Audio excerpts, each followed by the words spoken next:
पाठ को आगे बढ़ाते हैं।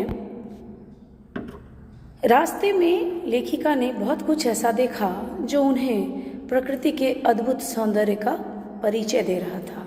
धीरे धीरे ऊंचाई की ओर ये लोग बढ़ रहे थे।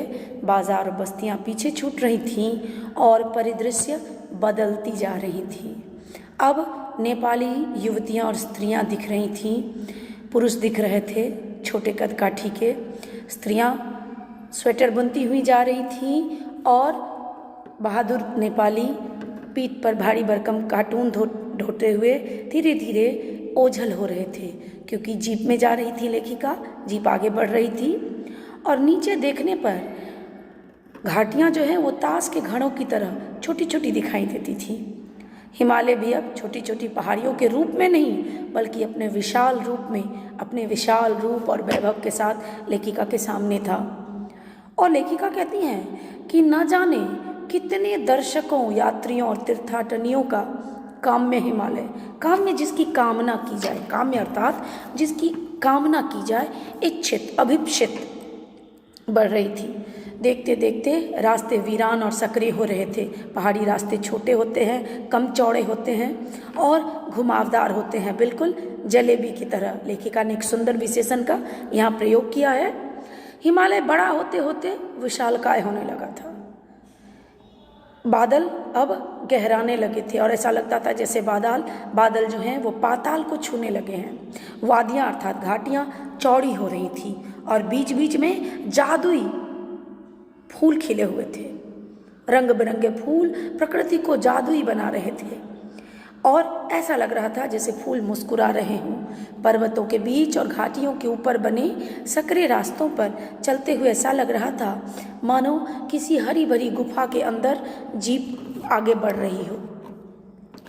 इस सौंदर्य को देखकर लेखिका और बाकी सैलानियों के मन में बस एक ही गीत गूंज रहा था, सुहाना सफ़र और ये मौसम हंसी। ये सफ़र बहुत सुंदर है और मौसम का तो क्या कहना। पर लेखिका कहती है कि मैं मौन थी, कैसे जैसे कोई ऋषि और साधु होता है। मैं चाहती थी कि ये पूरा सौंदर्य मैं अपने अंदर समेट लूं और बार बार जीप से अपना सिर निकालकर आसमान को छूते पर्वत शिखरों को देख रही थी। दूध की धार की तरह झरझर गिरते जलप्रपातों को लेखिका देख रही थी। कभी चिकने गुलाबी पत्थरों के बीच चांदी की तरह कौंध मारती तिस्ता नदी, वहीं पे तिस्ता नदी बहती है जो लेखिका देख रही थी और उसका पानी इतना साफ था कि उसकी तुलना लेखिका ने चांदी से की है। और तिस्ता नदी के बारे में कहती हैं कि जब हम सिलीगुड़ी से चले तभी से ये तिस्ता नदी हमारे साथ थी, पर यहाँ आने पर उसका सौंदर्य जो है अपनी पराकाष्ठा पर था, अपने चरम पर था और लेखिका को कहना पड़ रहा है कि ऐसी सुंदर नदी मैंने पहले कभी नहीं देखी थी। मेरा अंग अंग पुलकित था, मैं बहुत प्रसन्न थी और शरीर चिड़िया के पंखों की तरह हल्का होता चला जा रहा था। मन की कलुषिता का अंत हो रहा था और हृदय हिमालय को सलामी देना चाहता था। मेरे नगपति, मेरे विशाल नगपति, पहाड़ को कहते हैं। हिमालय अपनी पूरी ऊंचाई और सौंदर्य के साथ लेखिका के सामने था और वहाँ पे लेखिका ने देखा एक शिखर से गिरता फेन उगलता झरना, जलप्रपात ऊंचे से आ रहा था और उसका नाम है सेवन सिस्टर्स वाटरफॉल। सभी फ्लैश चमकने लगे, अर्थात जो लोग सैलानी थे वो सभी फोटो खींचने लगे। सभी सैलानी इन खूबसूरत लम्हों को अपने कैमरे में कैद करना चाहते थे। आज की तरह तो सबके हाथ में मोबाइल नहीं होगा, लेकिन पर्यटन को लोग जब जाते रहे हैं तो जब से कैमरा बना तब से लोग घूमने फिरने जब जाते हैं तो कैमरा साथ लेके जाते हैं। लेखिका को ऐसा लग रहा है कि मानो वो पुराने जमाने की कोई ऐसी राजकुमारी है जिसे शाप दे दिया गया हो। और जब वो तिस्ता नदी के किनारे पत्थरों पर बैठी तो उन्हें लगा जैसे उनकी आत्मा उनको संगीत सुना रही है।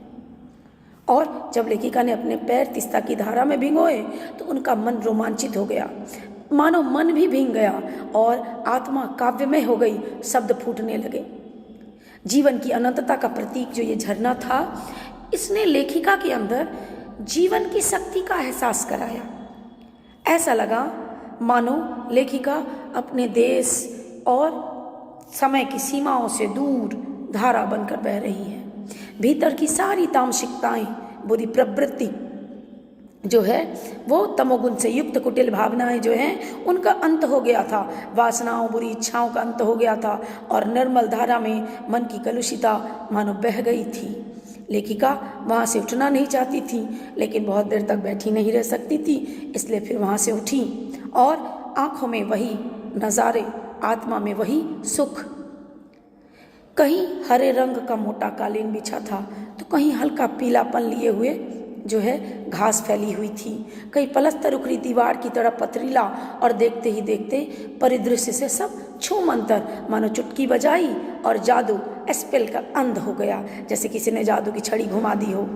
और बादलों की एक मोटी चादर जो है वो सब कुछ को ढक रही थी, सब कुछ बादलमय हो रहा था। आगे अगले वीडियो में। धन्यवाद।